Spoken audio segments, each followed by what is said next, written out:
네, 안녕하세요. 오늘 이렇게 자리를 마련해 주시고 초대해 주신 인미공의 20주년을 축하드리면서 또한 이 자리에 대해서 감사드립니다.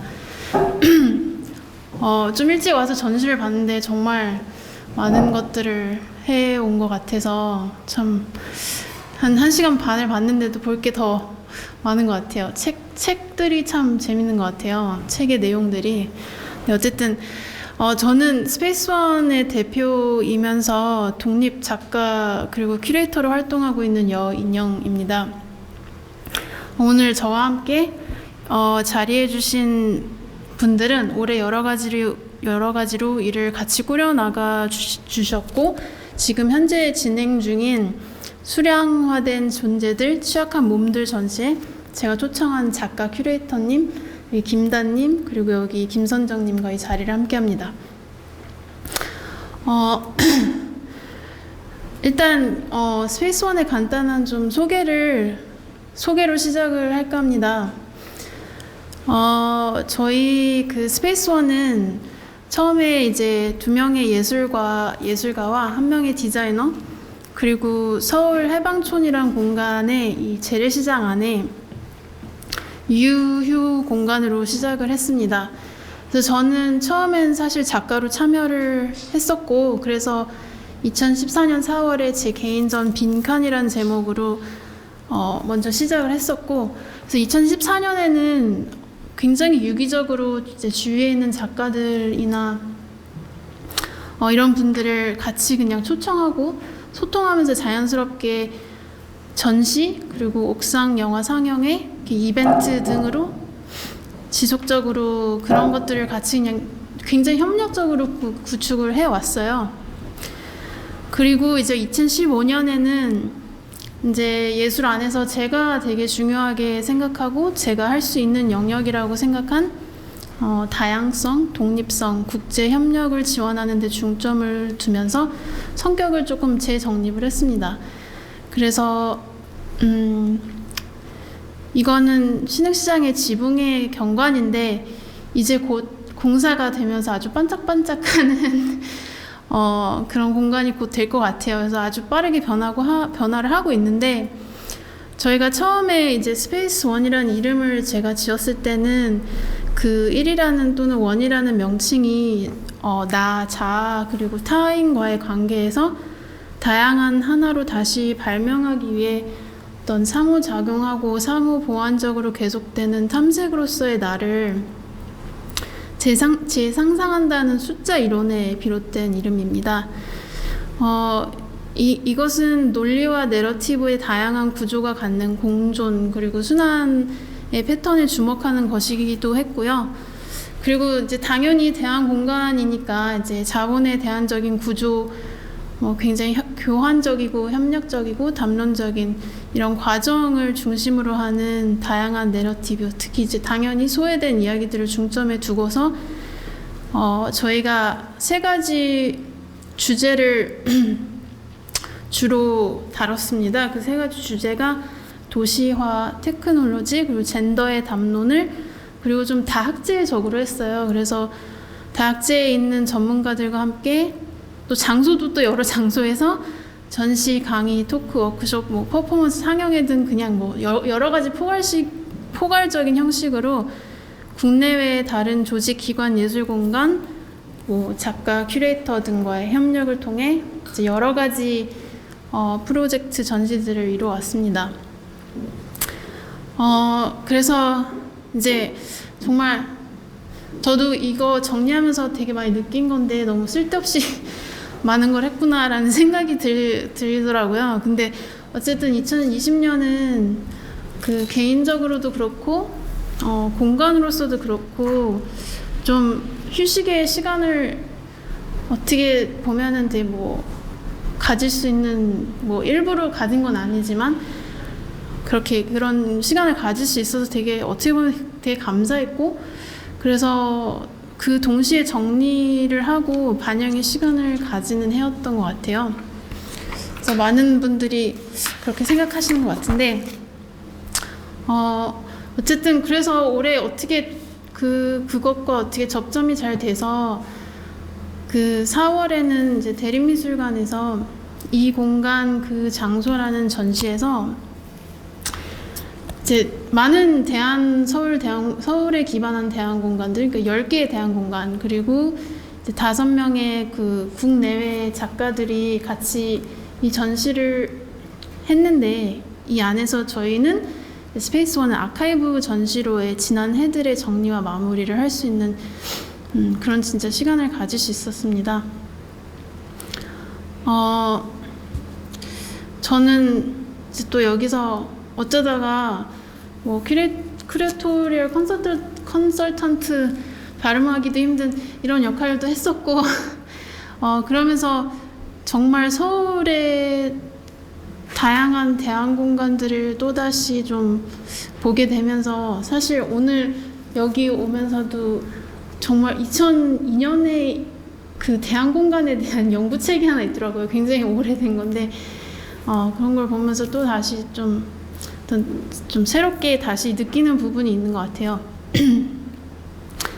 어쨌든 그래서 스페이스 원 안에서는 저희가 I love, we love I라는 제목으로 이제 2017년에서 19년 동안 저희가 했던 전시와 뭐 퍼포먼스 워크숍, 뭐 다양한 이런 것들을 좀 아카이빙을 좀 새로운 시선으로 다시 해서 선보였습니다. 스페이스 원이 항상 좀 이렇게 모호성, 그러니까 뭐 낭만주의와 비평, 나와 타인, 애정과 혐오 이런 경계에 위치하고, 또한 그 주의를 계속해서 이렇게 좀 맴돌고 작동하는 관계, 그리고 나와 우리의 증식의 초점을 좀 멀티 자연주의, 그래서 퍼포먼스 담론, 이런 과정적이고 수행적인 이런 좀 그런 부분을 좀 주로 해서 종이 조형물과 그리고 그 3채널 이런 식으로 그 옆에 있는 이제 종이 조형물과 3채널 이 영상 설치물을 보여줬는데, 이 옆에 있는 페인팅은 저희 게 아니고 합정지구 거예요. 근데 되게 생각해 뭐 잘 어울리고, 저희가 이렇게 거울 같은 면을 많이 써서 반사가 되게 많이 돼서 참 하여튼 좋았던 것 같아요. 그래서 이 그 포스터에는 저희가 2017년에서 19년까지 인미공이랑 비교하면 뭐 별거 아니지만 11개국의 이제 62인의 작가와 함께 한 6개의 전시를 포스터화해서 하나의 종이 조형물로 선보였고, 그래서 이런 그 사진, 이제 전시 전경 사진들과 글을 모집해서 이렇게 선보였고요. 그리고 이 세 개의 영상 아카이브 영상은 2017년부터 이제 영상을 따로 보여드릴게요. 조금.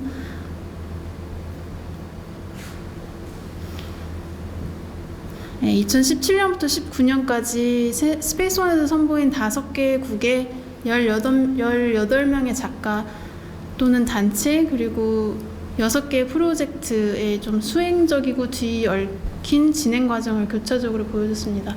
그래서 이거를 잠시 보여드릴게요.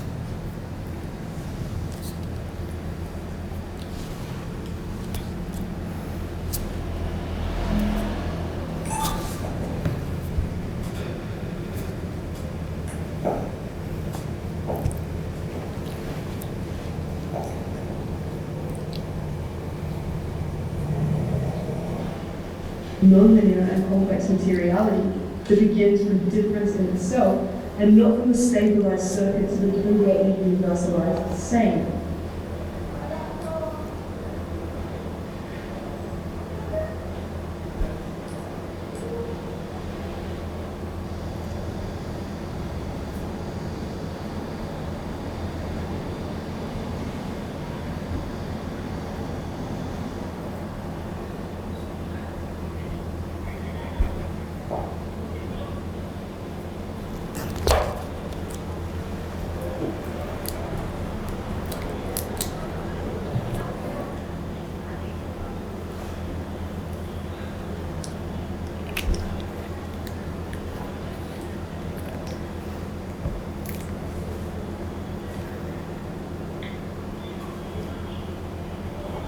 do we become something hybrid, connected, perhaps even dangerous?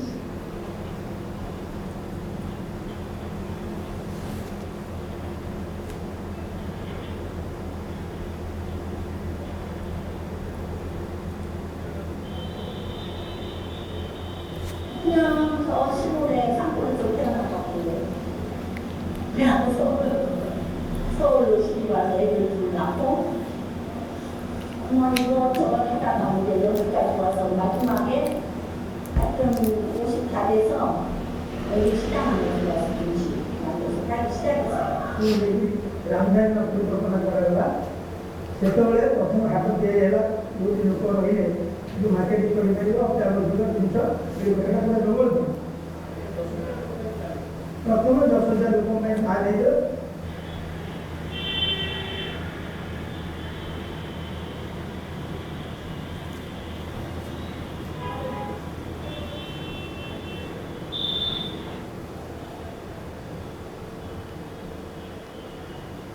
An alien future spiraling out of the infinite mathematical spaces of the in-between.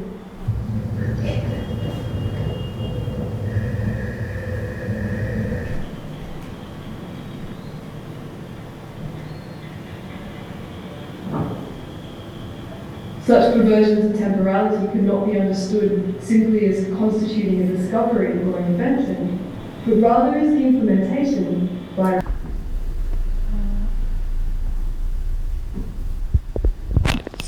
그래서 짧게 조금 자른 영상이고요. 그 스페이스원에서 도시화, 젠더 그리고 이제 기술을 주된 주제로 다양한 질문들을 던지면서 뭐 동시대 공동체란 무엇인가, 우리의 공유 및 사회적 시공간은 어떻게 교차되는가, 기술 분야에서 젠더의 위계 관계는 어떻게 되풀이 되는가, 소위 말하는 인간과 인공지능의 새로운 관계는 우리의 미래에 어떤 의미를 갖는가 등의 질문으로 시작해서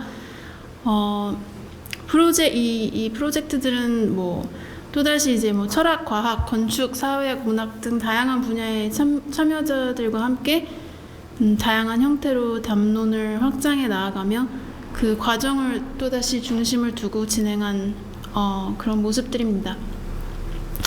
그래서 어떻게 보면 좀 소개가 생각보다 길어졌는데 소개를 여기서 마무리하고 이제 또다시 여기서 이렇게 올해 뭐 정리가 되고 다시 좀 반영의 시간을 갖게 된 부분에 대해서 되게 또다시 감사드리고요. 오늘 저희 여기 이제 인미공에서의 토크인 만큼 좀 대한 독립 공간으로서 그 인미공과의 관계성을 조금 생각해 보면서 스페이스원이 지금까지 해온 프로젝트 중에 좀 이제 대화를 나눴을 때 좀 접점이 되는 부분인 국제 교류, 그리고 이제 공공의 공간으로 확장된 저희가 했던 소셜 인터벤션 프로젝트, 그리고 예술과 기술, 이제 젠더와 기술 프로젝트를 그 부분을 얘기하면서 마지막으로 이제 예술의 디지털 공간의 미래는 무엇일까라는 질문으로 오늘 토크를 진행하려고 합니다. 그래서 전시 하나하나의 깊은 얘기보다는 아마 저희가 공간 장소로서 어떤 것들을 만들어 나아갔고 어떤 질문을 던졌고 그리고 어떤 생각의 구조를 가지고 진행해 왔는지에 대한 부분에 조금 더 초점을 두고 저는 얘기를 할 겁니다. 그리고 이제 김다님과 김선정님이 지금 하고 있는 전시에 대한 부분이나 그런 조금 더 디테일한 얘기를 같이 해주실 겁니다. 그래서 스페이스원의 국제 교류에 대한 얘기들을 많은 분들이 질문을 해주시고 되게 궁금해 해주셨는데, 사실 스페이스원은 이제 처음부터 제가 좀 주로 움직이다 보니까, 그리고 제 배경이 한국, 미국, 영국이 좀 섞여 있는 만큼 국제교류에 중점을 두었습니다. 이제 한국의 다양한 이야기들이 좀 국제적으로 나아갈 수 있는 기회, 그리고 국제적인 이야기들이 다시 한국으로 확장될 수 있는 그런 서로 교환 협력을 할 수 있고, 뭐 같이 성장하고 좀 더 저희가 주체적으로 교류를 할 수 이렇게 이끌어 나갈 수 있는 게 중요하다고 생각했어요. 그래서 뭐 독일, 캐나다, 미국, 뭐 싱가포르, 필리핀 등 뭐 굉장히 다양한 곳과 교류 전시 프로젝트 그리고 네트워킹을 해왔는데, 그 중에 이제 제가 오늘 소개해드리고자 하는 거는 좀 자본이나 식민, 제국주의의 대안적인 구조를 좀 제가 봤을 때는 이상적으로 구체화하고, 정말 협력적이고 다양한 시도를 해왔던 이제 캐나다와의 교류 프로젝트와 동남아시아와의 포럼, 그리고 지금 이제 독일과는 매년 교류를 하고 있는데, 이제 올해 독일과의 함께한 전시, 이렇게 세 가지를 보여드릴까 합니다.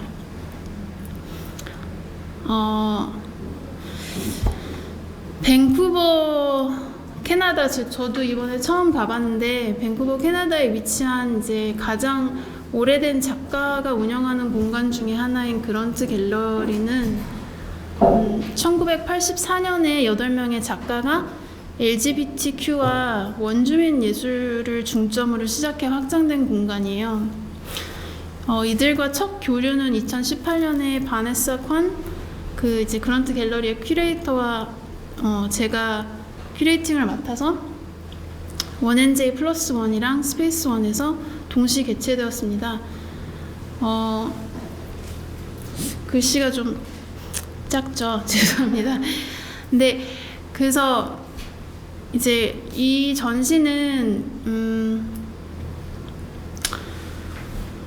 한국 작가는 이제 김가람 작가랑 얄루 작가랑 같이 했고, 그리고 밴쿠버를 기반으로 하는 인스턴트 커피와 이제 그 주위에 있는 이제 다양한 작가들이랑 팝업 스토어 형태의 공간에서 다양한 뭐 디자인 작품, 뭐 작가의 연작, 장식, 퍼포먼스까지 이런 다양한 작품들을 선보였습니다.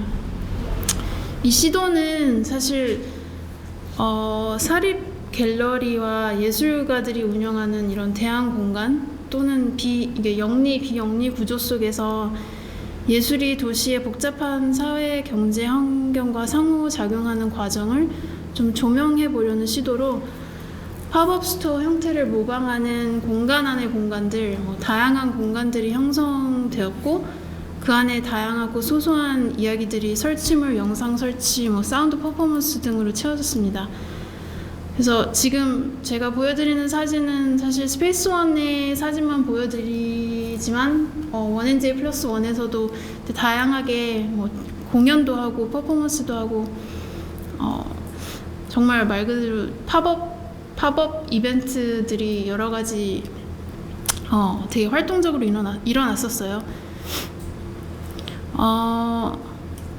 그리고 이제 2018년에 그렇게 서울에서 하고 2019년에는 이제 여기서 확장된 담론을 하고자 바네사 칸도 정말 너무 많은 걸 하시는 분이어서 그랬는지 굉장히 확장된 담론을 하는데 정말 너무 많이 한 것 같아요. 그래서 그런트 갤러리에서 전시하고 뭐 웨스턴 프런트에서 그 얄루 작가님의 미디어 아트 레지던시를 하고, 그리고 그 당시에 또 이제 원앤제이 디렉터, 뭐 국형 큐레이터, 그런트 갤러리, 밴쿠버 아트 갤러리, 또 뭐 밴쿠버에는 거의 대부분의 현대미술 갤러리들과 밴프 아트센터까지 그 많은 큐레이터들과 뭐 투어도 하고 토크도 하고 다양하게 진행이 됐었습니다.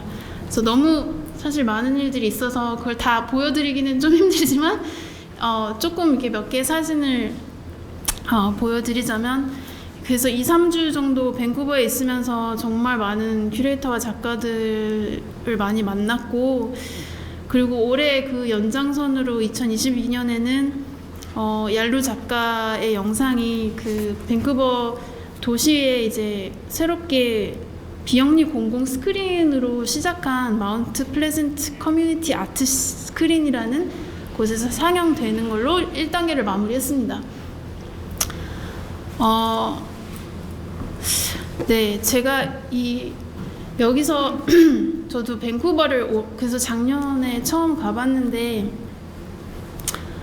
바네사 콴이 이제 그 후로 사실 작년에 그 공간에 이제 디렉터가 됐어요. 그래서 거기 가서 이제 되게 많이 되게 많이 이제 뭐 배울 것도 많았고 느꼈던 거는 이런 좀 아시아 계열의 여성들이 이런 디렉터 역할을 하는 모습을 많이 볼 수 있었고요. 그리고 바네사 콴 자체가 그 독립공간 디렉터이기도 하고 그 공공의 공간으로 확장되는 어더사이트라는 또 공간 뭐 이렇게 그 프로젝트를 운영하는데 밴쿠버 하버에 배를 띄웠어요. 어떻게 그 도시와 잘 협상을 해서 그리고 그 배 안에 레지던시를 시작을 했고 그리고 올해는 그 공공 어반 스크린까지 론칭하면서 정말 네 다양하게 도시 자체에서도 그리고 BC 자체에서도 그런 예술에 대한 지원이 굉장히 강력했었고 그런 모습들을 부럽기도 하고 참 하여튼 좋았습니다.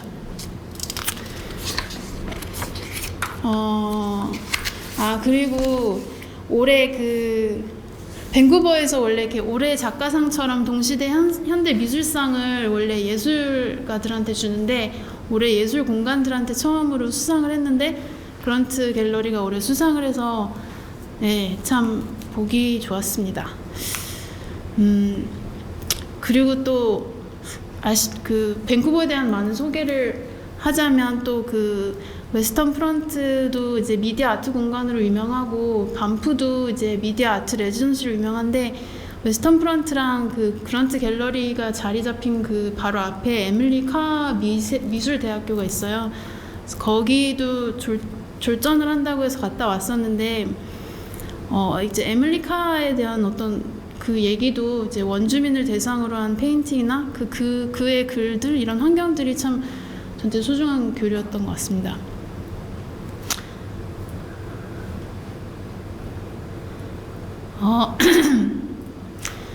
그 다음은 2018년에 진행되었던 동남아시아 레지던시 미팅인데 여기에 사실 뭐 레지던시 미팅이지만 다양한 그 공간들이 왔어요. 그래서 뭐 그 예술 공간, 콜렉티브, 뭐 레지던시 공간 이렇게 여러 가지 공간들이 로하스라는 되게 아름다운 섬에서 개최되었는데 총 이제 10개의 아시아 국가에서 36개의 미술기관 그리고 50명의 참여자가 함께했습니다. 필리핀 마닐라에 위치한 그린 파파야 아시겠지만 네, 그 그린 파파야가 운영을 맡았고 4가지 주제로 강연, 토크, 큐레이터, 아티스트 투어가 진행되었습니다.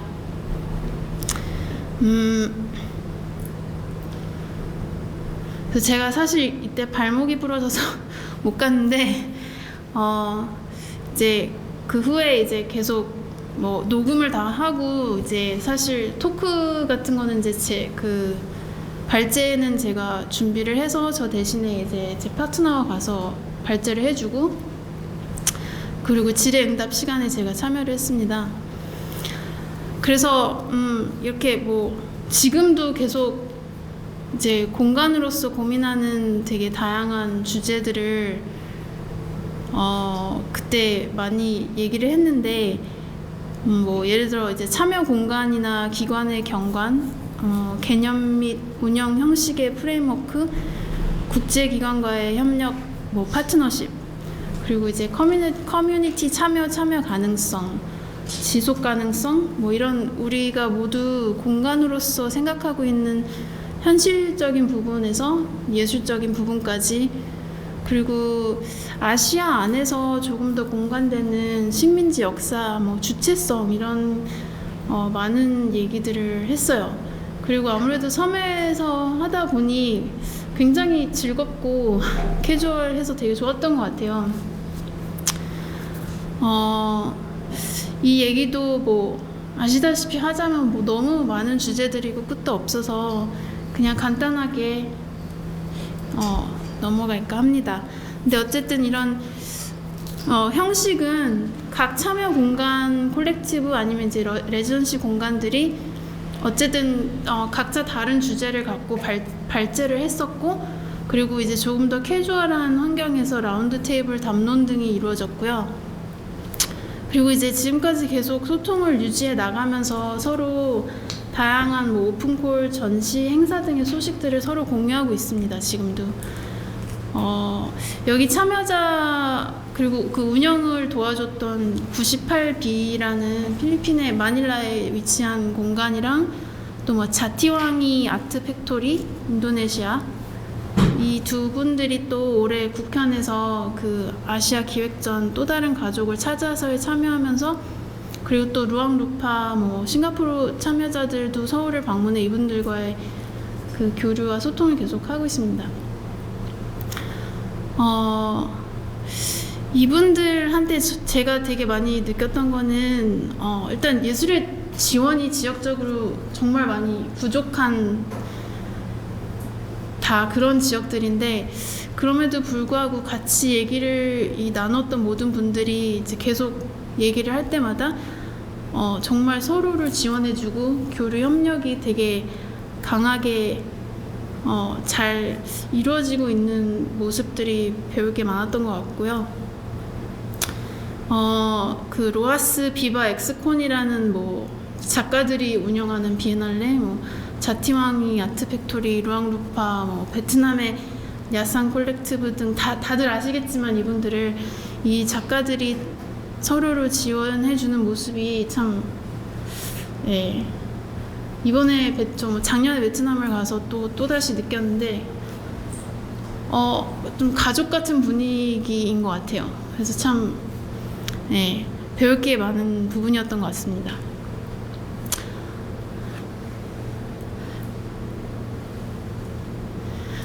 다음 이제 마지막으로 이제 독일과는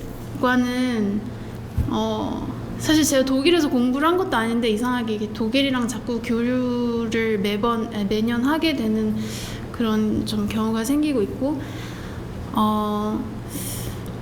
이번에는 이제 프랑크푸르트와 함께 이제 협력을 해서 이 전시를 개최를 했는데요. 처음에 사실 제가 이런 형태들이 이제 처음에는 제가 그냥 개인적으로 이거를 기획하시는 사라 리버모어한테 초대를 받았고, 제가 이제 김단님과 김 선장님을 초청을 했고, 그리고 거기에 이제 김경복 작가님을 초대를 했고, 그리고 제 글 안에 이제 아바타 연구를 하고 계시는 이제 김광욱 교수님을 제가 초청을 했어요. 이제 독일 측에서도 그렇게 5명, 6명이 모여졌고요. 근데 이제 이게 저희가 이제 올해 초부터 준비를 해 왔는데, 정말 올해는 정말 너무 많은 변수와 팬데믹으로 인해서 정말 매주 미팅을 할 때마다 새로운 해결 방법을 찾는 그런 전시였던 것 같아요. 그래서 더 좀 오늘 얘기하면 재밌을 것 같은 그런 전시고요. 서울과 프랑크푸르트 이제 그리고 나아가서 저희가 국제적인 교류를 할 때 이렇게 미래에 물리적으로 떨어져 있는데 그 교류와 협력을 어떤 방법으로 할 수 있을지, 그거를 처음에 이제 비물리적인 방법을 찾아볼까라는 질문에 결국에는 저희가 직접 움직이지 않고 작품이 움직이고 또는 그 소통과 교환의 매개가 움직이는 방법으로 이번 전시는 그래서 출판물을 중심으로 전시가 이루어졌습니다. 그래서 처음부터 이 프로젝트는 글을 기반으로 하는 작업에 대한 담론에서 시작을 했고, 근데 처음에 그렇게 시작을 했는데 그 코로나가 터지면서 점점 더 사실 이렇게 좀 하여튼 모호해진 부분이 있긴 한 것 같아요. 근데 어쨌든 이 전시의 그 가장 저희가 큰 주제는 사실 코로나로 인해서 더욱 이제 더 심해졌지만 이제 점점 데이터화되고 있는 이 도나 해로웨이가 예측한 그 이상의 사이보그가 되어가고 있는 듯한 존재들 안에서 특히 젠더, 인공지능, 이주라는 주제의 신체에 대한 이야기들로 이루어져 있습니다. 그래서 여기서도 이제 예술가, 뭐 큐레이터, 저술가, 과학자 등 과학자, 문화 이론가들과 함께 이제 다양한 형식의 글로 이 출판물을 만들었고요. 여기서 저희가 뭐 약간 던졌던 질문들은 우리가 정말 진정 수량화가 가능한 존재인가? 그리고 우리 존재의 수량화된 정보를 수집하는 것은 누구이며 어떤 목적에서 수집되고 있는 것인가? 궁극적으로는 지금의 정보, 알고리즘, 그리고 기술성의 신탈육체 공간에서 인간 육체의 개념을 구성하는 변수들은 무엇인가? 이런 질문으로 시작을 해서 그 베이시스라는 그 프랑크푸르트에서 전시 리딩 퍼포먼스와 영화 상영회가 먼저 이루어지고 이렇게 약간 지금 토크처럼 릴레이 형식으로 이렇게 넘어와서 스페이스원에서 리딩룸의 형식의 전시와 옥상 영화 상영회가 지금 진행 중입니다.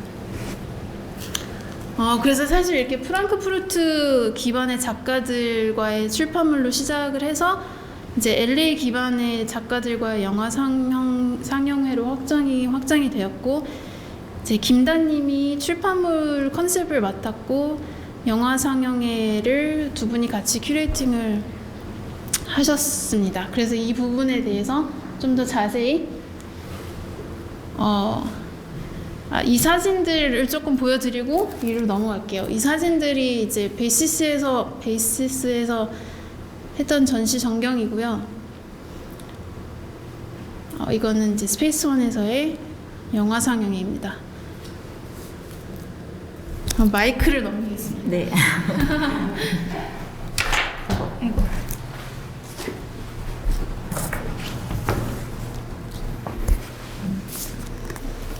네, 안녕하세요. 저는 이번 그 말씀해주신 것처럼 전시회에 참여하게 된 김단 작가님과 그리고 저는 김선정입니다. 일단은 저희도 이런 자리를 마련해주신 이 인사미술 공간 측에 너무 감사드린다는 말씀을 먼저 드리고 싶고요. 그리고 특별히 저희 앞에 릴레이 토크 진행하신 동시상영팀한테도 너무 감사드린다는 말씀을 꼭 드리고 싶고 연락을 꼭 드리겠습니다. 그리고 사실 지금 저도 이거를 마스크를 해서 굉장히 답답해서 손이 자꾸 일로 가는데요. 그 와중에 또 그래도 여기까지 와서 저희 이야기를 들어주시겠다고 와주신 그런 여기 관람하시러 오신 분들한테도 너무 감사드립니다. 지금 이제 여인영 작가님이 그동안에 이제 스페이스원의 이야기들 많은 프로젝트에 관련돼서 포멀하게 준비를 아주 잘 하셔서 말씀을 잘 해주셨는데요. 저는 이제 김단 작가님이랑 조금 이제 캐주얼한 그런 분위기에서 지금 현재 스페이스원에서 하고 있는 그런 현재 진행 중인 전시에 대해서 잠깐 소개해 드릴게요. 이게 어떻게 보면 대안이라는 이 인사미술공간과 대안이라는 큰 맥락에서 저희도 어떤 공통된 이야기를 나눌 수 있을 것 같아요. 일단은 지금 저희 지금 하고 있는 타이틀은요, 수량화된 존재들, 취약한 몸이라는 좀 약간 거창할 수도 있는 그런 제목인데요. 그러니까 크게 말씀드리면 이거는 이제 출판물과 또 영화 상영으로 나누어 보시면 돼요. 그리고 지금 보시는 사진은 공간, 저희가 위에 거는 상영회 했던 건 공간이고 밑에는 리딩룸 형식으로 저기서 이제 출판물을 편하게 보시라고 저희가 저렇게 준비를 해놨습니다. 지금 저희가 이제 이 전시를 진행하면서 그 과정에서 저희가 그런 고민했던 분들을 조금 얘기를 나눠볼까요? 여인영님이 앞서서 잠깐 왜 우리가 이런 출판물을 하게 되었는지에 대해서 간략하게 말씀해 주셨는데요. 13명의 독일, 또 한국, 미국 쪽의 예술가들, 또 큐레이터들, 과학자들, 문화 이론가들, 그렇게 다방면에서 활동하고 계신 분들과 저희가 지난 아주 몇 달에 걸쳐서 이 공동된 이 출판물을 기획하게 된 거예요. 반갑습니다. 그래서 앞서 이제 말씀하셨던 질문들이 모든 작가들이 과연 인간의 몸이 데이터화가 될 수 있는지, 또 만약 그렇게 됐을 때 데이터화의 정보는 누가 또 수집을 하고 또 어떻게 사용이 될 거라는 좀 간단하게 설명을 할 수 있을 것 같아요. 네, 그래서 코로나로 인해서 어떻게든 좀 가상의 공간이라는 이 공간이 스포트라이트를 많이 받게 됐잖아요.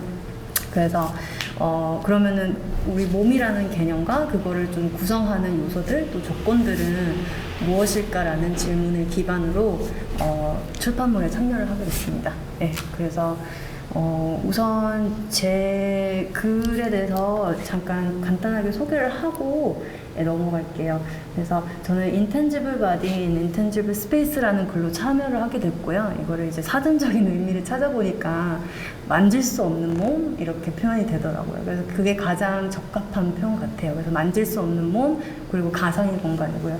만질 수 없는 공간, 이렇게 이해를 하시면 쉬울 것 같아요. 그래서 3가지 소 주제로 나누어진 인터뷰 형식의 글이에요. 그래서 제가 이제 미국에 계시는 퍼포먼스 작가 3분을 초청을 해서 약 2주간에 걸쳐가지고 가상의 공간에서 이렇게 신체적 개념에 대한 이야기를 조금 정리를 해본 글입니다. 그래서 첫 번째가 이제 보시다시피 바디에서 아카이브, 그러니까 몸이 아카이브가 되었을 때 주제로 몸에 대한 기본적인 정의부터 각 작가들이 어떻게 자신의 몸을 이용하고 공간과 시간과 이런 비물리적인 것들을 아카이빙 하는지에 대해서 좀 얘기를 나눴고요.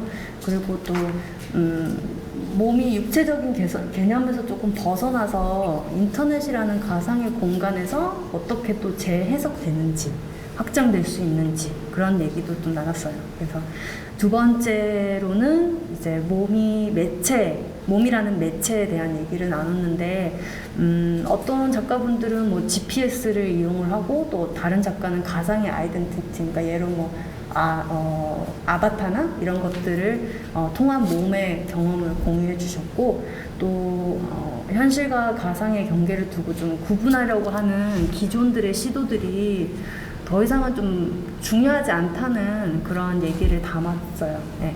그리고 마지막으로는 이제 마이그런트 바디라고 해서 몸의 이동성에 대한 주제로 조금 더 구체적으로 작가님들이 이제 겪었던 몸의 개인적인, 또 저 개인도 그렇지만 인종차별이라든지 좀 사회적 트라우마에 대한 얘기를 하면서 어떻게 이런 환경이 몸에 영향을 미치는지, 또 특히 이거를 글을 쓸 때 코로나가 사태가 좀 많이 심각해져서 이런 코로나 사태로 오프라인에서 이제 온라인으로 전환되는 시점에서 그것 또한 환경적인 변화일 수도 있고, 또 그거로 인한 또 다른 트라우마가 생길 수 있을까라는 질문을 제가 던지고, 거기에 대한 이제 이야기를 하면서 이제 글이 그러면은 third space, 제3의 공간이라는 게 있을 수가 있나라는 제가 이제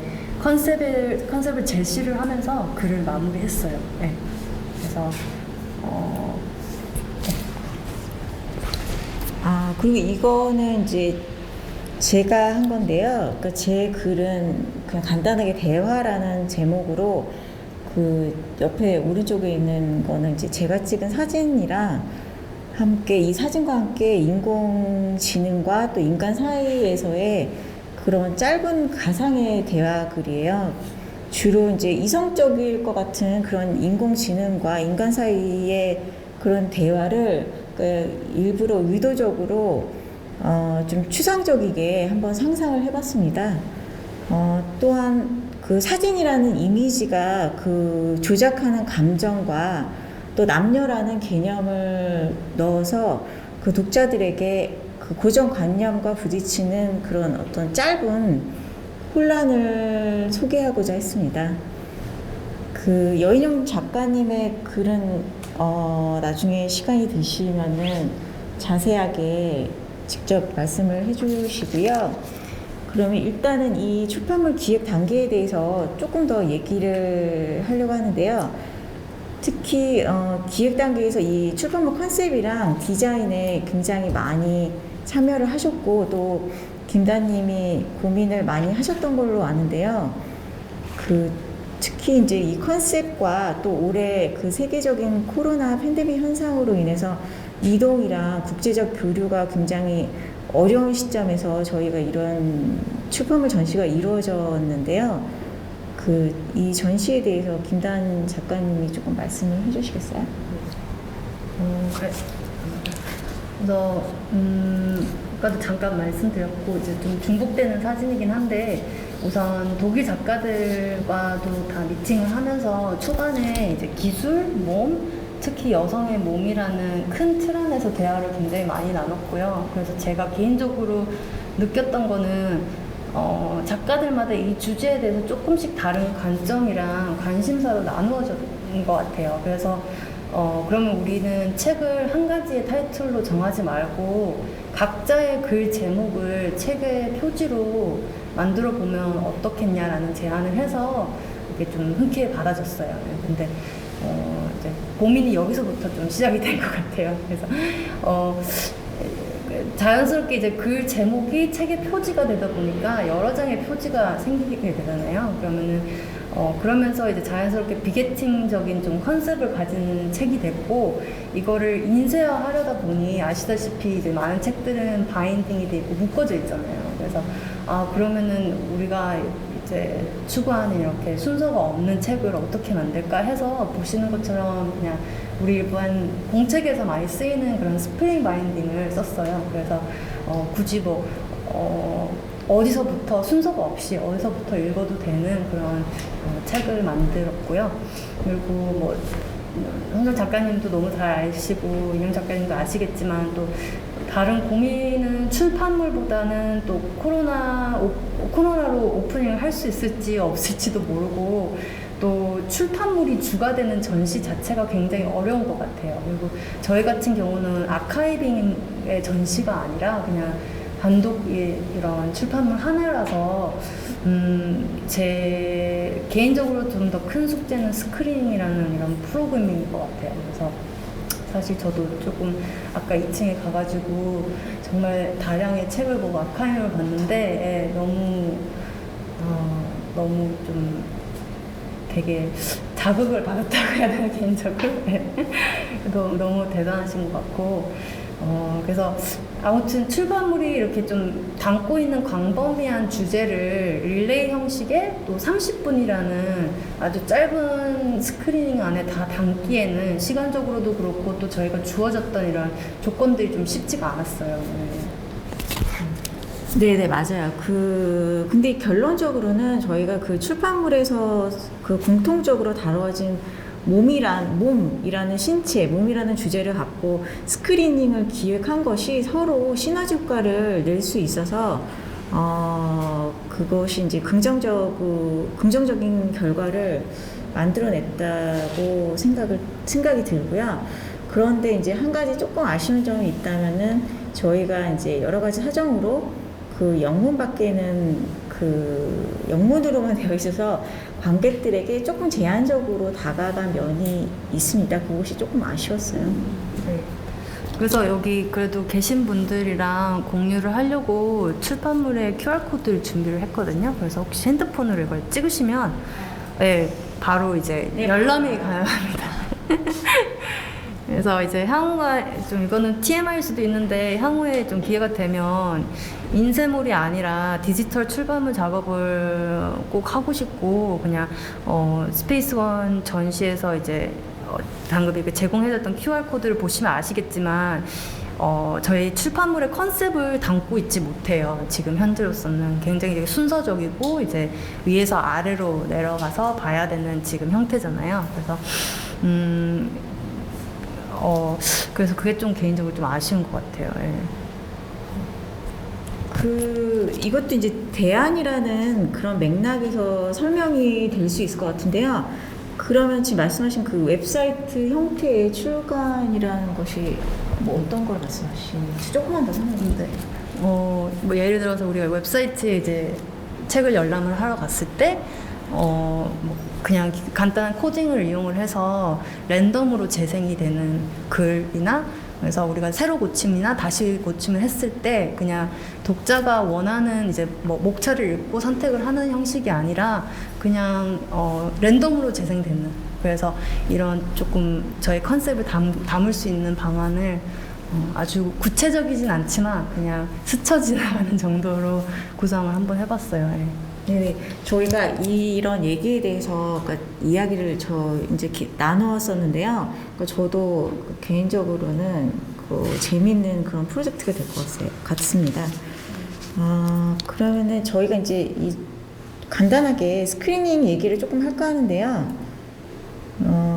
지금 이제 보시는 그 사진은 독일에서 진행됐던 그 상영의 사진이고요. 그 김단 작가님 포함해서 그 9명의 국내외 그런 작가들이 참여를 해주셨어요. 그러니까 그 해외나 또 국내 여러 작가들이 퍼포먼스 비디오나 또 실험 영화를 통해서 몸에 대한 그런 다양한 그 각자 그 작가 나름의 해석들이 담긴 그런 영상을 선보였습니다. 그 동일한 그 상영회가 말씀드렸다시피 서울에서도 이제 상영이 되었고요. 그 중에서 이제 제가 몇 가지만 말씀을 드릴게요.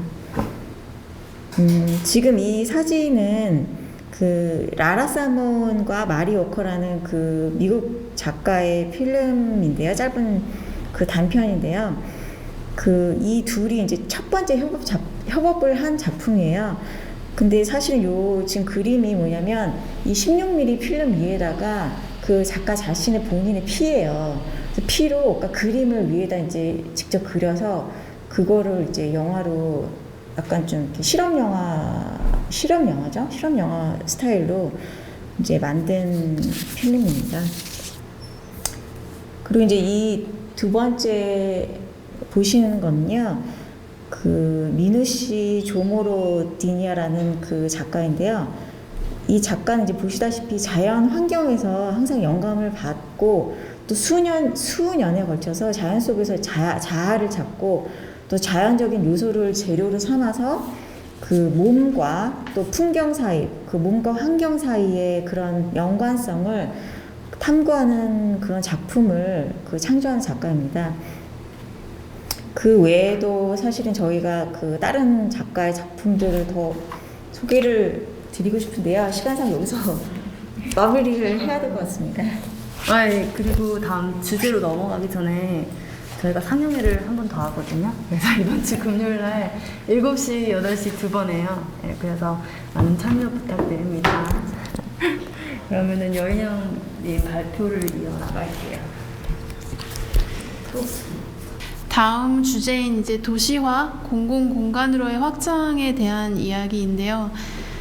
이 부분은 제가 아무래도 2014년부터 그 정말 재래시장이 거의 버려진 공간이었고 그 안에 뭐 50년 이상 된 뭐 상인부터 주민 뭐 그리고 그 뭐 교포 밑에 이게 해방촌 전 지역에 굉장히 많이 섞여 있잖아요. 그런 많은 주민들 사이에 있다 보니 처음에는 좀 그렇게 복합적이어서 이 동네가 되게 저한테는 되게 즐거웠고 그리고 그 복합적인 그런 부분 안에서 또 갑자기 2015년에 그 서울시의 도시 재생 프로젝트가 시작을 하면서 이제 해방촌이 그 동네로 이제 선정이 됐어요. 근데 그 선정된 안에서도 신흥시장이 그 해방촌의 중심지가 돼버리는 그런 경우가 생겼는데, 그 도시재생지원센터가 신흥시장에 들어오면서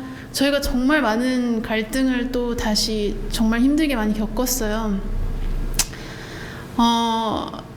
그래서 처음에는 이제 워낙에 또 이제 도시재생이다 보니까 문화예술 프로젝트를 같이 하자, 뭐 이런저런 제안을 많이 받았고, 근데 궁극적으로 어떤 그 예술 노동에 대한 그 이제 문제 제기가 많이 생겼고, 그래서 결국에는 사실 크게 이루어지지는 않았어요. 근데 그 와중에 이제 또 같은 동네에 있는 독일문화원에서 우리도 지역적인 얘기를 하고 싶다, 그런 얘기가 나와서 저희가 그나마 이제 진행할 수 있었던 거는 독일에서 초청한 이제 건축가와 작가, 큐레이터, 그리고 이제 서울에서 이제 스페이스원이랑 그 도시계획과 해방촌의 도시계획과 그 담당자님이 계셨는데, 그 한강혜 교수님이랑 같이 이제 토크와 뭐 해방촌 저녁의 투어와 이런 진행을 같이 독일문화원이랑 협력을 했어요.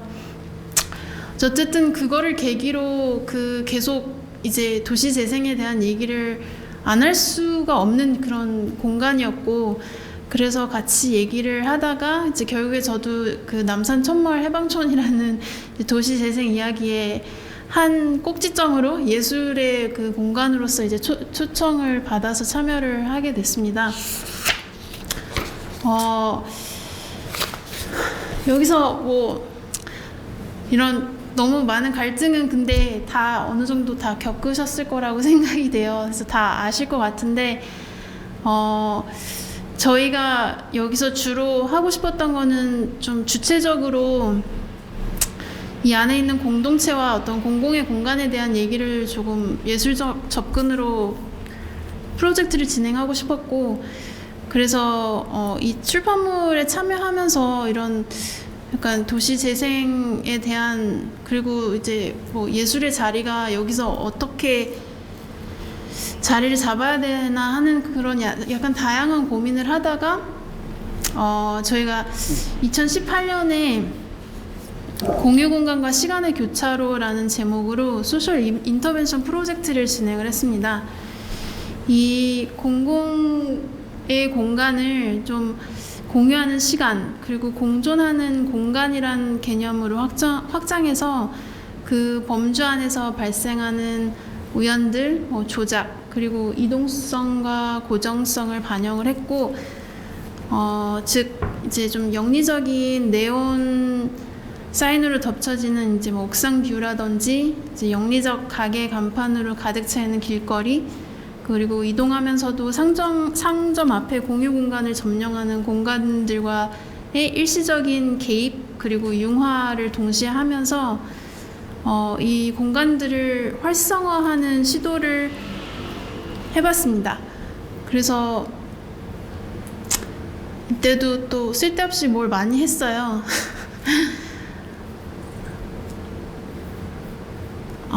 근데 이거는 제가 영상을 좀 스킵하고 그냥 사진으로 보여드리겠습니다. 그래서 이런 뭐 강의 패널 토크도 했고, 뭐 워크샵, 미시 공동체와 함께하는 뭐 미래 공유, 공간 상상하기 이런 워크샵,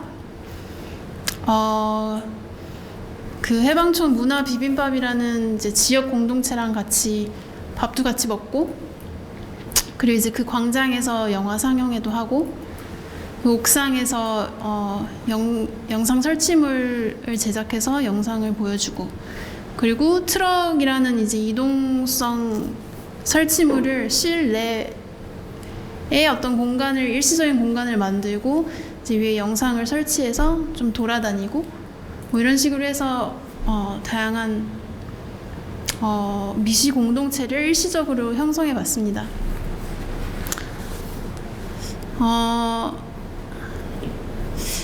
이렇게 공공 프로젝트는 짧게 넘어가고 저희가 이 다음에 그 이제 예술과 기술, 젠더와 기술에 대한 얘기를, 사실 저희한테 저희 셋한테도 그렇고 되게 중요한 접점이어서 이 부분에 조금 더 집중을 해서 얘기를 하도록 하겠습니다.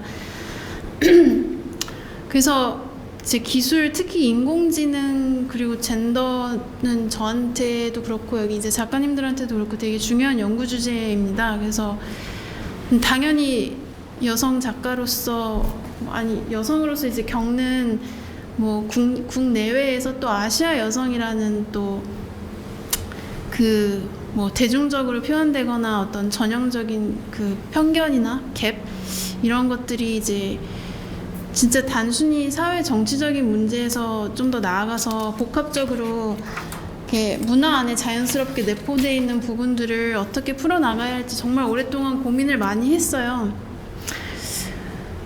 가장 어떻게 보면 되게 중요하기 때문에 제일 어려웠던 주제인 것 같은데 이 부분에 대해서 좀 아시아 주요 도시에서 이 부분들을 풀고 싶었고 그래서 사실 싱가포르에서 그 첫 그 프로젝트를 젠더의 위계라는 제목으로 이건 정말 그냥 싱가포르에서만 진행했었던 그 프로젝트인데 사실 서울에서 이걸 어떻게 해야 될까 너무 고민이 커서 싱가포르에서 먼저 좀 실험을 해봤고 이 싱가포르에서 선보인 전시와 강연은 이렇게 몸의 자세를 좀 은유해서 그러니까 그 인간이 호모 에렉투스 위로 선 인간 뭐 이런 진화론이나 생물학에 기반된 자연의 이제 남성의 성기 또다시 수직적 위계로 시작되는 자연과 문화의 근본적인 기표를 좀 비평하고 자연과 문화에 대한 재정립의 필요 그리고 수직 수평이 아닌 이제 기울어진 자세 공존 순환의 자세의 가능성을 얘기해 봤습니다. 그래서 전시에 이제 두킴 작가님과 이때는 저도 작가로 같이 참여를 했었고요. 그리고 토크를 이제 이렇게 그 몸의 자세에 대한 다양한 그 싱가포르에 있는 교수들과 그리고 독일에서 제가 초청한 이론가들과 이야기를 나눴습니다. 그리고 이제 2018년에는 기술과 예술, 그러니까 예술과 기술 프로젝트를 서울 도시 데이터 사이언스 연구소라는 곳에서 그곳이 주최를 해서 저는 여기서는 정말 그냥 큐레이터 역할을 하고 도시 데이터 사이언스 연구소, 아트센터 나비, 스페이스원 이렇게 세 곳에서 전시를 진행을 했는데 이 부분 또한 이제 젠더에 대한 얘기를 직접적으로 하진 않았지만 주체성의 어떤 뭐 진정성과 자율성의 흔들림 그리고 그 아이러니 또한 데이터 흐름 속에서 좀 길을 잃은 듯한 정보 데이터 영역의 이런 새로운 영토 논란의 혼란을 단순히 흑과 백 인간과 인공지능으로 분리해서 보는 시점에서 좀 나아가서 인간과 인공지능의 이해 그리고 관계에서 그 시선을 좀 집중해 보고자 했습니다. 그래서 그 이해와 관계를 위해서 한 2-3달간의 교육 프로그램으로 선정된 작가들과 멘토 작가 또는 이제 연구자, 엔지니어 등과의 매칭을 해 주었고 그리고 이제 전시 준비 기간 동안 워크숍, 라운드 테이블 등의 이제 굉장히 다양한 교육 프로그램을 좀 먼저 진행을 했습니다. 제가 이제 큐레이터로서 잡은 이 전체적인 어떤 프로젝트의 테두리는 좀 현실을 지각하는 시선의 테두리에서 그 현실을 좀 재구성해서 상상해보고 양분으로 분열된 현실이 아닌 양분의 좌표들이 공존하고 그 사이와 주위에 형성되는 복합적 우연과 관계에 끊임없이 이동하는 복합적 차원의 현실을 상상해보는 구조 체계를 좀 기반으로 좀 그냥 인간 중심적인 것이 아닌 좀 비인간의 어떤 그런 시선도 함께 얘기할 수 있는 그런 자리를 좀 마련해 봤습니다.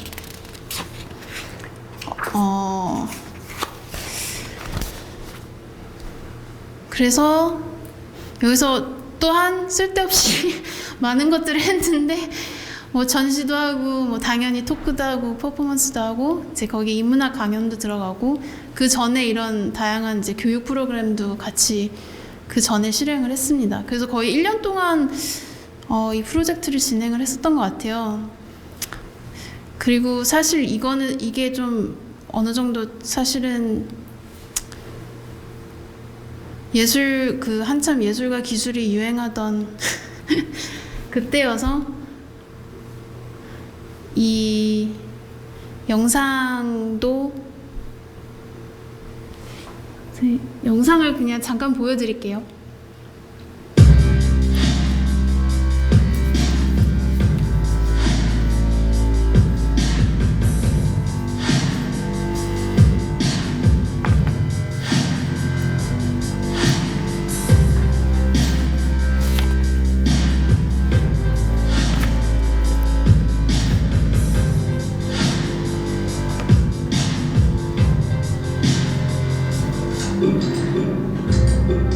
네. 이런 걸 했습니다.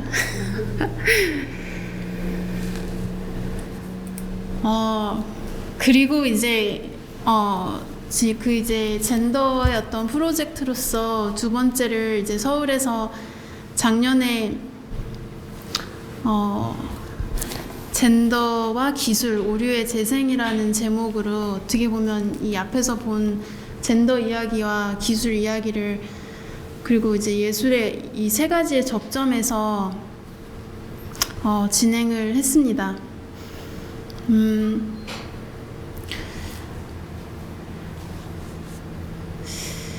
이제 제가 생각하기에 어떻게 보면 제가 가장 시급하게 지금 되어져야 된다고 하고 생각하는 이 부분들은 이제 기술에서 되풀이되는 어떤 젠더의 위계적 구조에 대한 비평적 시선으로 이 프로젝트를 좀 출발을 했는데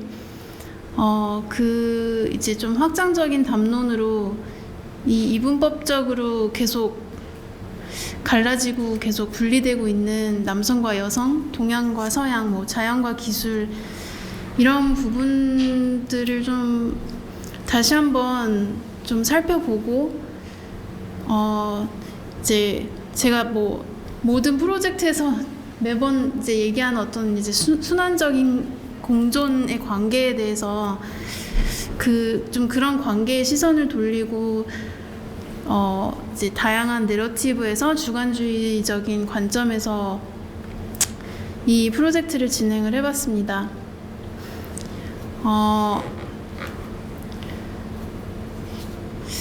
이 프로젝트는 매번 좀 그렇지만 어떻게 보면 이제 올바른 대답보다는 올바른 질문을 찾아가면서 여기서 저희가 던졌던 질문은 이 새로운 형태의 정보 식민화, 뭐 자본주의적 구조와 사상, 성적 양분화와 편견의 주체는 누구인가? 데이터 알고리즘 이면의 목소리는 누구의 것인가?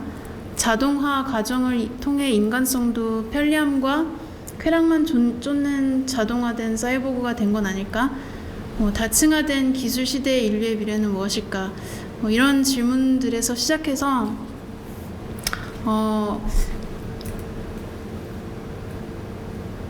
이 전시는 또 그때 이제 싱가포르에서 같이 했었던 듀킴 작가님과 다이아나 밴드 그리고 이제 독일 작가 로사나 그라프랑 같이 전시를 진행을 했고 그리고 이 주제로 이제 영화 상영회와 이제 인문학 강연을 진행을 했습니다. 여기서 좀 사실 허욱이라는 그 분을 초청하면서 이분이랑 되게 많은 이제 얘기를 했었는데 이 부분은 그 다음 이제 미래에 대한 좀 얘기를 할 때 디지털 공간, 예술의 디지털 공간 그 미래에 대한 얘기를 할 때 같이 다시 좀 상세하게 얘기를 마무리할 때 얘기하도록 하겠습니다. 네, 그 저희 발표가 이제 거의 마무리가 되어 가는데요. 그 마지막으로 저희가 그 예술의 디지털 공간이라는 그런 미래에 대한 이야기를 조금 해보려고 합니다. 이 부분은 그 단 작가님이 그 메이킹아웃 그 플랫폼이 그 단 작가님의 그 메이킹아웃 플랫폼이 좋은 예시가 될 수 있어서 간단하게 소개를 부탁드립니다. 스라이드 좀. 메이킹아웃 이제 플랫폼은 지오로케이션, 그러니까 GPS 기반의 웹 애플리케이션이라고 생각하시면 되는데요. 그래서 실제적인 이렇게 전시 공간이 아니라 우리 가상의 공간을 조금 활용을 해서 전시를 해보자라는 프로젝트고, 지금 여기 같이 와 계신데 타일러 스테파니치라는 작가분이랑 공동으로 작업을 했어요. 그래서 이제 약간 확장된 플랫폼으로 전환 중인 과정이고요. 2016년부터 전시 공간 개념을 확장시키는 발상으로 개발을 했고, 실내 또 아까 말씀드렸듯이 공공의 공간을 그러니까 온라인의 공간이죠. 그래서 그런 것들을 연계되는 디지털 아트를 연계를 시키고 또 접근성이 조금 쉬운 전시를 지향하고 있어요. 네. 그래서 네.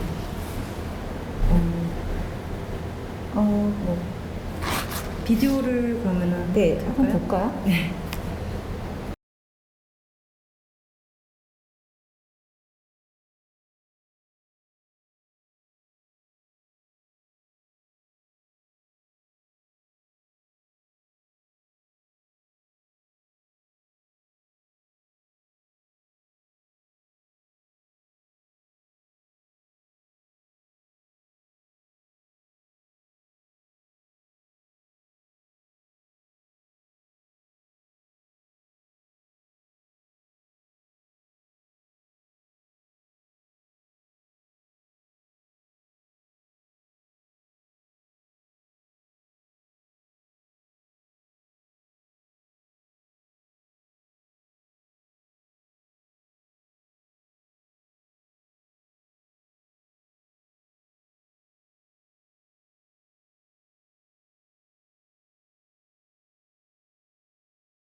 그 지금 이제 비디오를 잠깐 보셨는데요. 그 조금 전에 말씀 그 설명 중에서 그 GPS를 잠깐 언급을 하셨는데 그거에 대해서 조금 더 설명을 해주실래요? GPS 기반이라고 하면 저희 이제 흔히 쓰는 이제 어플을 다운받았을 때 어떤 어플은 위치를 열람해도 되겠습니까? 이렇게 물어보잖아요. 그래서 그 가장 좀 기초적인 기능을 사용을 하는 거고요. 그래서 아까도 말씀드렸듯이 이제 미리 이제 온라인에서 미리 작업을 열람은 못하지만 정보를 수집을 할 수 있고, 그리고 개인이 이제 개인의 일정에 맞춰서 24시간 언제든 장소에 가면 500m 근방에만 있으면 열람이 가능해요. 그래서 그런 그 부분이 GPS 기반이라는 말씀을 드린 거예요. 이 작업은 제가 그 자막 작업을 했기 때문에 사실은 저한테도 익숙한 프로젝트인데요. 그 예술의 디지털 공간이라는 주제는 사실은 그 예전부터 논의되어 왔고, 이건 뭐 새로운 이야기가 아니죠. 그런데 이제 올해 그 코로나 사태로 인해서 이제는 뭐 거부할 수 없는 필수 불가결한 그런 변화를 누구나 맞이하게 된 이 시점에서 저희가 이 프로젝트를 지금 여기서 이야기하는 것이 굉장히 의미가 있는 거라고 생각이 들었습니다.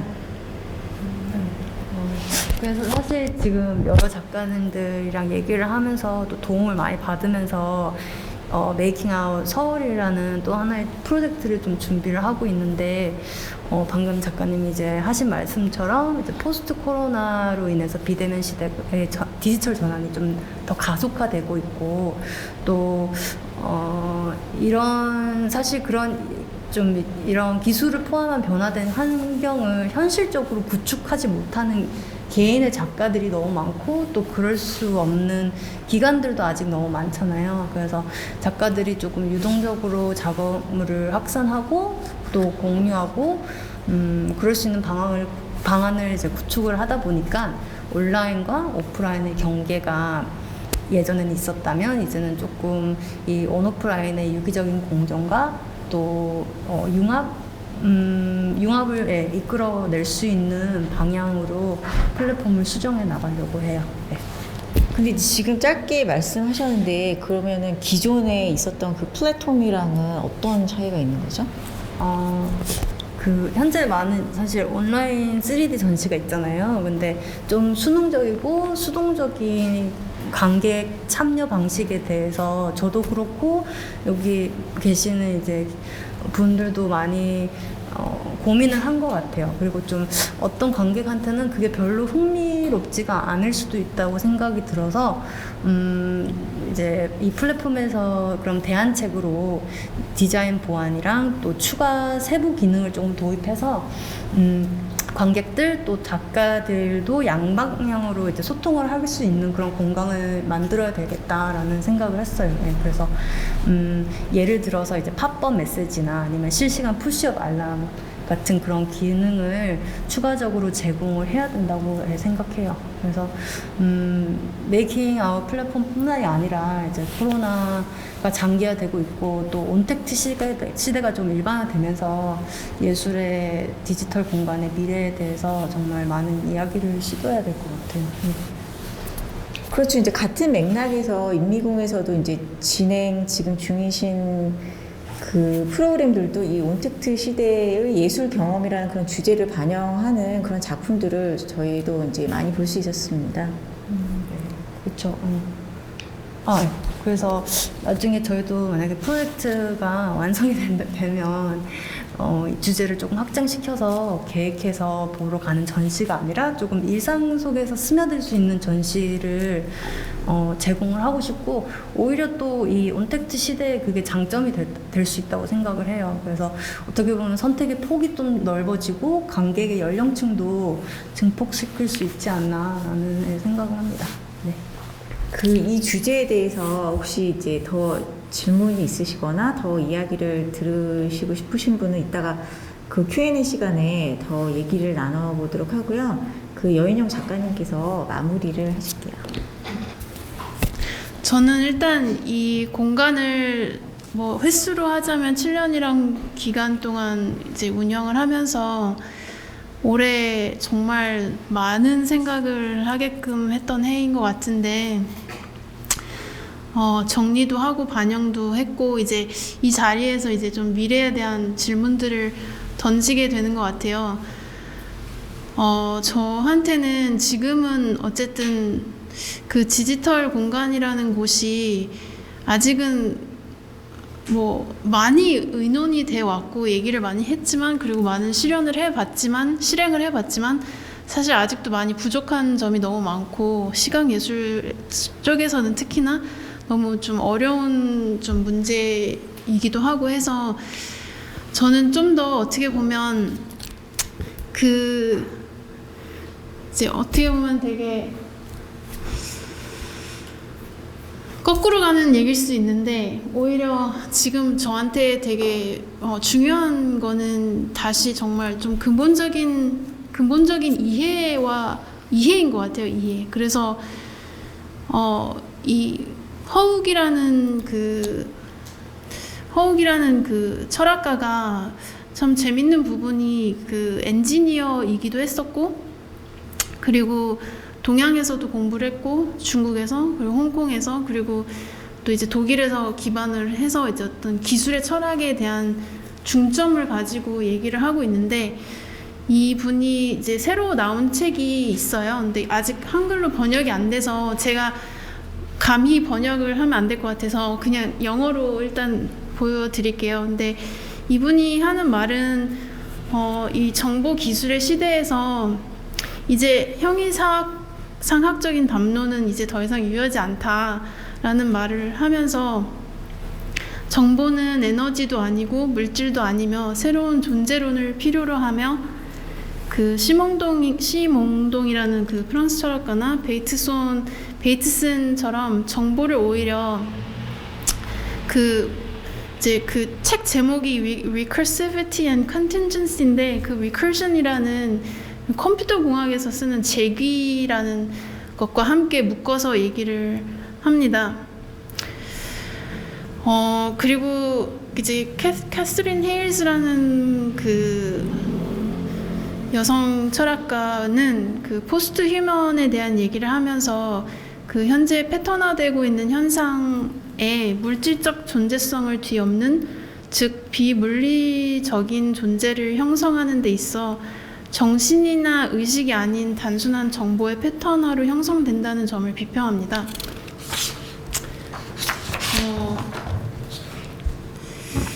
그리고 또다시 이제 허욱이 마지막으로 하는 얘기가, 인간과 기계가 동일한 존재가 아닌 인간과 기계를 하나의 유기체로 재정립하는 것을 제안을 합니다. 그래서 뭐 시몽동이나 뭐 이런 다양한 이제 인간과 기술, 뭐 자연과 기술, 이런 여러 가지에 대한 얘기를 제안을 해주신 많은 분들이 이제 하는 얘기가, 결국엔 더 많이 알아야 되고 더 이해를 해야지 그 안에서 저희가 뭔가 그 해결 방법을 찾아 나갈 수 있지 않을까라는 이제 그런 질문인 것 같아요. 그래서 저는 아마 좀 너무 시끄러운 7년을 보냈으니 이제는 좀 조용한 1년을 계획하고 있는데, 아마 이 기술 자연 인간이라는, 어떻게 보면 정보 패턴 욕망이라는 이 평면으로 둘러싸인 이 새로운 유기체, 생물체에 대한 연구를 조금 더 진행을 하면서 이 미래의 어떤 예술의 디지털 공간에 대한 고민을 해볼까 합니다. 그래서 그게 저의 오늘 발표의 마무리입니다. 네, 감사합니다. 그 지속 가능성에 대한 어떤 현실적인 부분은 저한테는 사실 그 자본으로만 이루어지는 전시나 프로젝트는 사실 일회성의 성격이 되게 많다는 걸 저는 해오면서 되게 많이 느꼈고, 좀 더 그거보다는 이제 교류와 협력의 어떤 과정을 같이 했을 때 그게 좀 더 지속 가능성이 있지 않나라는 생각이 들어요. 그래서 물론 자본이 있어야지 움직일 수 있는 부분은 당연하긴 한데, 그래도 그 과정을 좀 같이 하고 소통을 하고 그런 부분을 좀 더 교류하고 했을 때는 그게 조금 더 오래 가고, 장기간적으로도 서로의 작업에 대한 거나 어떤 개념에 대한 부분을 더 이해하면서 그런 관계성이 더 이렇게 형성이 돼 나가는 것 같아요. 그래서 솔직히 저는 자본적인 현실적인 부분에 대해서는 이렇게 뭔가 드릴 수 있는 말씀은 별로 없는 것 같고 그거는 뭐 어떤 작가나 큐레이터나 다 마찬가지로 그냥 뭐 매번 지원서를 쓸 수밖에 없는 현실이고, 그리고 이제 한 가지 이제 제가 처음부터 스페이스원을 할 때 전략을 쌌던 거는 한 가지는 이제 국제적인 교류였는데, 그거는 그 한국에서뿐만이 아니라 국제적으로 확장한 이유 또한 또 지속 가능성에 대한 그 부분이 컸던 것 같아요. 그게 한국에서만의 지원금과의 경쟁을 해서는 저희가 설 자리가 별로 없을 것 같고, 그래서 국제의 지원금까지 확장을 했을 때 어떤 지속 가능성이 조금 더 생기는 부분이 있었기 때문에, 그래서 그 두 개가 저희가 계속 해왔던 전략인 것 같고, 그게 현실적인 부분인 것 같고요. 스페이스원 진짜 시작은 제 2명의 작가로 시작을 했지만 사실 1명의 작가가 나가고 그리고 또 다른 작가가 들어오고 그러면서 사실 작가가 운영하는 공간들이 많이들 그러긴 하는데 네, 저 말고는 이제 거의 매년 멤버가 바뀌고 이제 프로젝트가 정말 이렇게 뭐 이런 예술과 기술처럼 막 커지기 시작하면 또 외부 초청을 많이 하고, 그래서 또 좀 매번 프로젝트 그리고 매번 어떤 매해마다 조금씩 바뀌어요. 그래서 올해 사실 뭐 대림미술관에서 한 프로젝트는 또 다른 작가랑 같이 진행을 했었고, 그리고 이분들은 사실 이 프로젝트를 같이 참여한 그 작가님들입니다. 그게 질문에 대답했을까요? 그것보다 이제 그 키워드들을 선정하실 때 네네. 작가님과의 기준이 있으신지. 네네. 그 도시화와 젠더 그리고 그 기술이라는 그 주제는 저한테는 제가 작가로서도 그렇고 항상 이제 근본적인 질문을 사실 마인드나 마음의 철학에서 많이 시작을 해요. 근데 그 마음의 철학을 이렇게 살펴보다 보면은 다 당연히 이렇게 자연스럽게 이게 연계되는 부분들이, 도시화는 이제 도시 계획이나 어떤 정치 구조, 논리 구조가 당연히 나오게 되고, 그리고 젠더는 좀 더 저한테 개인적으로 와닿는 부분일 수도 있고, 제가 어렸을 때부터 뭐 겪었던 다양한 여성으로서의 그런 경험들, 근데 다 맞물려 있는 것 같아요. 그리고 인공지능은 이제 당연히 이제 마인드의 철학을 하다 보면은 당연히 이제 글로 이어지는 부분들이고, 그리고 또 제가 영문학을 원래 했었는데 그런 언어의 구조, 뭐 문화의 구조 이런 것들이 그런 구조적인 얘기들을 많이 하게 되는 것 같아요. 그러다 보면 되게 근본적인 얘기를 많이 하게 되고, 근데 저는 그 허욱이라는 그 저작가랑 제가 그분한테 젠더 프로젝트를 한다고 했을 때, 젠더 프로젝트에 초청을 하는 설득을 할 때 약간 그렇게 얘기를 했어요. 젠더의 어떤 일단 어쨌든 서양의 젠더와 기술의 어떤 이론들과 동양의 철학의 이론들이 접점이 있다라고 설득을 했어요. 근데 그 부분에 대해서 어떻게 이분이 젠더 프로젝트를 한 번도 참여하시지 않았는데 어떻게 설득을 어쨌든 시켜서 했는데, 제가 봤을 때는 정말 많이 있고 크고 그 생각의 구조가 정말 그 젠더가 저는 되게 큰 주제일 수밖에 없다고 생각을 해요. 50% 이상의 어떤 인구가 여성인데 이렇게 나눠져 있고 위계 구조가 너무 이렇게 명확히 있다는 게 지금 모든 정치, 뭐 문화, 예술, 뭐 사회 이 부분에 당연히 영향이 되고, 그것들이 지금 인공지능이라고 해서 사람들이 되게 뭐 객관적인 데이터 알고리즘이라고 착각을 하지만 전혀 그렇지 않잖아요. 근데 그 인공지능을 학습하는 모든 사람들이 또다시 남자라는 부분이, 다는 아니지만 이제 대부분이 남자라는 부분이 또다시 이제 제가 생각했을 때 지금의 가장 중요한 쟁점인 것 같아요.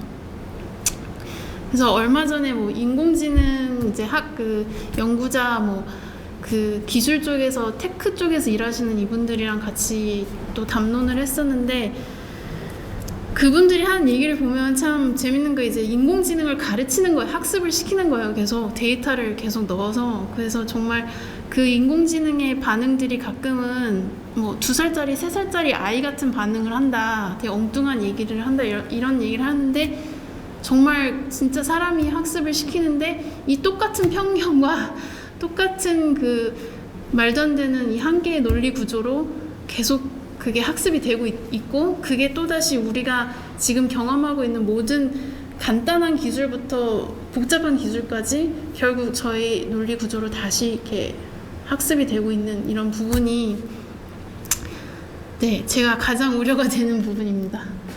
너무 수고 많으셨습니다. 네. 그러면 오늘 코는 여기까지 진행하도록 하겠습니다. 긴 시간 고생 많으셨습니다. 감사합니다.